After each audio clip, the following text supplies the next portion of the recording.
of course, irrigation plays a crucial role in the state's agriculture sector.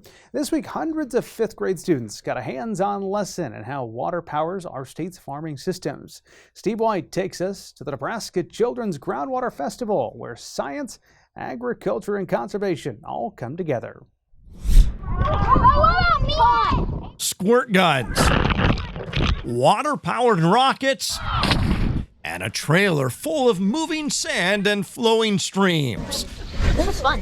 At the annual Nebraska Children's Groundwater Festival in Grand Island, water moves out of the classroom into something kids can see, taste, and splash. This river?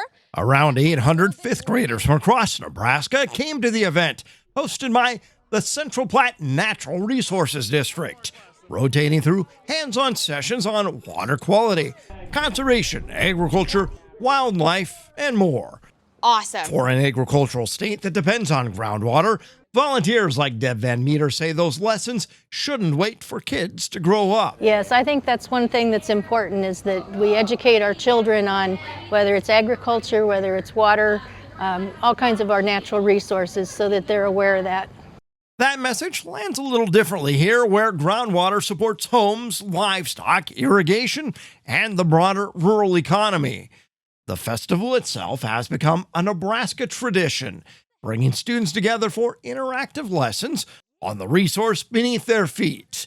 Established in 1985, it was the first event of its kind in the nation and has been replicated around the world. But we're going to start up here. One popular stop was the Nebraska Extension Water Trailer, where students help shape rivers, trace headwaters, and see how water moves across the landscape.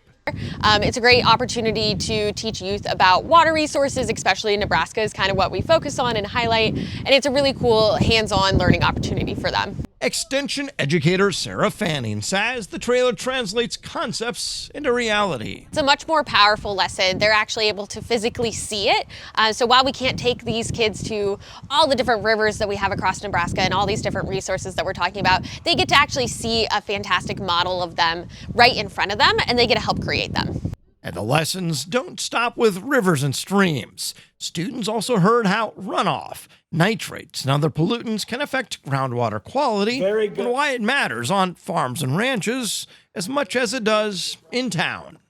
So, how's our drinking water looking now? Whether the water they drink or that needed for crops and livestock, kids go with the flow and realize how it touches their lives. We have a lot of pivots and animals, definitely animals. because we grow a bunch of corn and stuff. We sell corn seeds to South Africans and German and France. Yeah, it's really important and we just are so blessed with the oh my goodness. Ogallala Aquifer.